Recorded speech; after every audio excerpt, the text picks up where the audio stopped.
Hello students, men's education online classes में आप सभी का बहुत बहुत स्वागत है।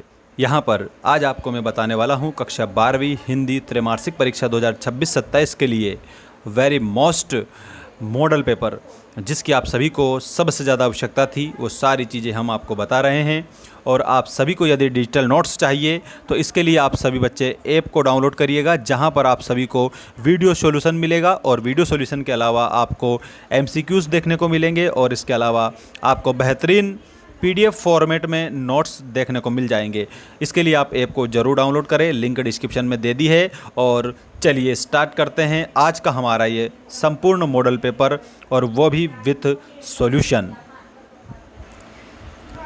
देखिएगा, सही विकल्प चुनकर लिखिएगा। पहला प्रश्न है, हिंदी कविता का जागरण काल किस युग को माना जाता है? यानी कि जागरण का मतलब होता है जागना, और बौद्धिक रूप से जागृति ही जागरण कहलाता है। हिंदी का जो जागरण काल है, जो कविता रूपी जागरण काल है, वो भारतेंदु युग माना जाता है, क्योंकि भारतेंदु युग में हिंदी कविता चरम उत्कर्ष पर थी।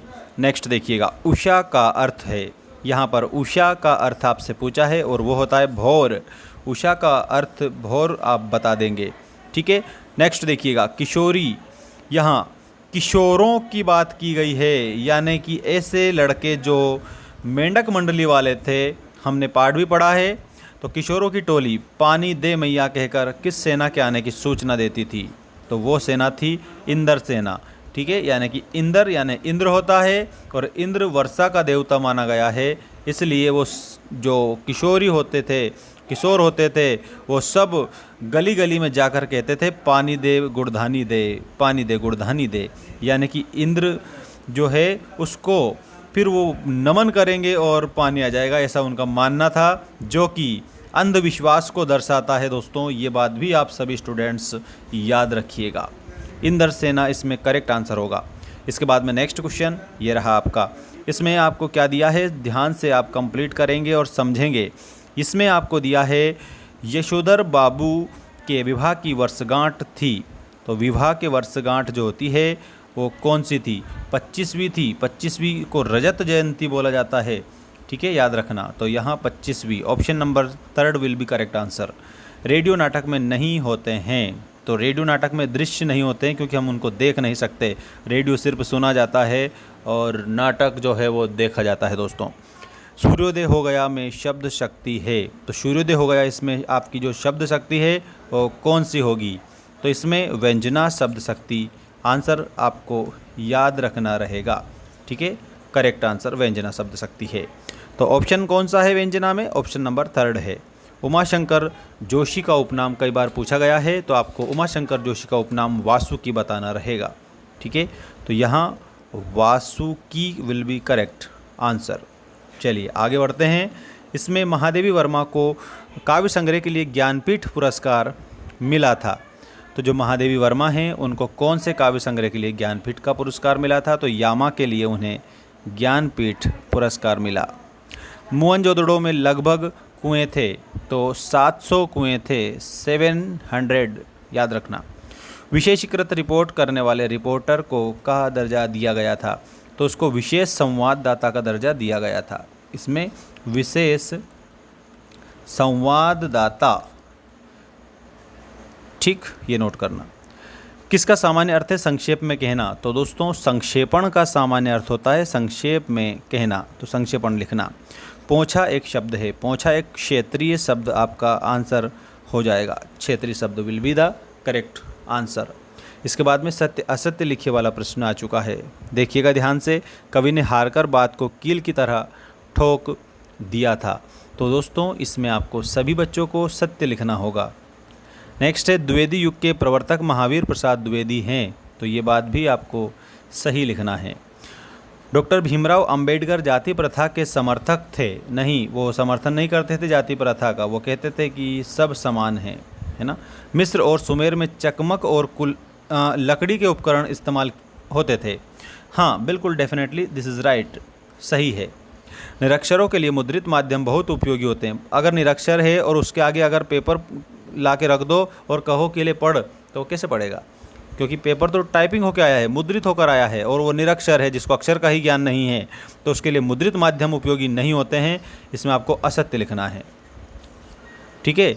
यानी कि ये जो है इसमें उपयोगी होते हैं, ये दे रखा है। अगर निरक्षर की जगह साक्षर होता तब यहाँ पर हम सही लिखते, ठीक है ना। अगला देखो, माधुर्य गुण का संबंध चित्त की उत्तेजना वृत्ति से होता है, तो ये भी गलत है। माधुर्य का मतलब मधुरता, इसमें चित्त उत्तेजित नहीं होता है। ओज गुण में होता है चित्त उत्तेजित। अगर माधुर्य गुण की जगह पर ओज गुण होता तब इसमें ये राइट होता, ठीक है ना, ध्यान रखना सभी। अब अगला क्वेश्चन, सही जोड़ी बनाइए। सही जोड़ी में आपको दिया, दिन का पंथी जल्दी जल्दी चलता है। दिन का पंथी के आगे आपको क्या लिखना रहेगा? जल्दी जल्दी चलता है, ऐसे आपको लिखना रहेगा, जो कि ऑप्शन नंबर किस में दिया है? ऑप्शन नंबर ई में दिया है। ये आपका ये दे रखा है यहाँ पे। भक्तिन का वास्तविक नाम लक्ष्मीन था, लेकिन बेचारी गरीब थी, इसलिए वो अपना नाम सबसे छुपाती रहती थी कि मेरा नाम मत बताना भाई, क्योंकि मेरा नाम लक्ष्मी है। लक्ष्मी का मतलब धन की देवी, और आई एम पुअर यानी मैं गरीब हूँ, तो धन की देवी का गरीबी से क्या संबंध? इसलिए वो सोचती थी कि हमारा नाम किसी को पता नहीं चलना चाहिए, ये तो हमारे मन को अच्छा नहीं लगेगा। चलिए अगला देखते हैं, वसंत पाटिल। तो वसंत पाटिल जो है दोस्तों, इसमें आपको शरीर से दुबला पतला याद रखना है। कहानी का केंद्रीय बिंदु कथानक होता है, बिन कथानक कहानी का क्या फ़ायदा? यानी कहानी में सबसे महत्वपूर्ण केंद्रीय बिंदु कथानक होता है। तो यानी विशेष बल दिया गया है, तो निपात शब्द होगा। कवित्त, तो जो कवित्त है इसमें दोस्तों 4 चरण होते हैं। और बिंब का मतलब इमेज होता है, जिसको आप क्या कहते हो? PHOTO, फोटो कहते हो या इमेज कहते हो, ठीक है ना। इस तरीके से याद रखना सभी। और इसके बाद में अब हमारे क्वेश्चन आ चुके हैं, जिनको हम कहेंगे एक शब्द एक वाक्य में उत्तर दीजिए वाले। स्लेट पर क्या मलने की बात कही गई है? तो इसमें लाल खड़िया चाक, लाल खड़िया चौक। मनुष्य पर धन की और चेतन पर किसकी विजय होती है? तो चेतन पर जड़ की विजय होती है। किशनदा का वास्तविक नाम क्या था? किशनदा का वास्तविक नाम कृष्णानंद पांडे, कृष्णानंद पांडे, ठीक है। संपादकीय पृष्ठ पर प्रकाशित होने वाले संपादकीय पृष्ठ को क्या कहते हैं? तो अखबार की आवाज़ कहते हैं। इसके आगे लिखना अखबार की आवाज़, अखबार की आवाज़, ये आपका आंसर हो जाएगा। निरर्थक शब्द युग्म का कोई एक उदाहरण दीजिए। तो अंट शंट, अंट शंट ये निरर्थक शब्द युग्म का उदाहरण है। ऐसा लघु वाक्यांश जिसके प्रयोग से भाषा में सौंदर्य उत्पन्न होता है क्या कहलाता है? तो वो मुहावरा कहलाता है, मुहावरा। अगला है, किस कवि की पहचान एक बिंबधर्मी कवि के रूप में हुई है? तो शमशेर बहादुर सिंह, शमशेर बहादुर सिंह, ये आपका इसमें आंसर हो जाएगा, ठीक है।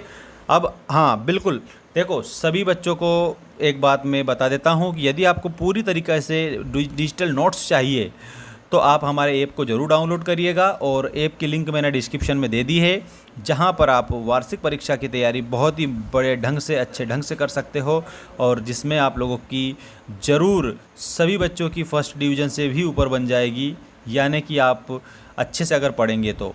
और नोट्स मैंने जो दे रखे हैं ना, उसको यदि जिस बच्चे ने भी एक बार लगा लिया, इसका मतलब उसको पास होने से क्या बहुत बेस्ट नंबर लाने से कोई नहीं रोक सकता, लेकिन आपको मेहनत ज़रूर करनी होगी।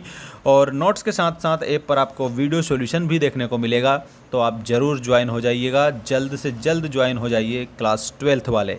ऐप की लिंक डिस्क्रिप्शन में दे रखी है, और चैनल को सब्सक्राइब करके ज़रूर रखना।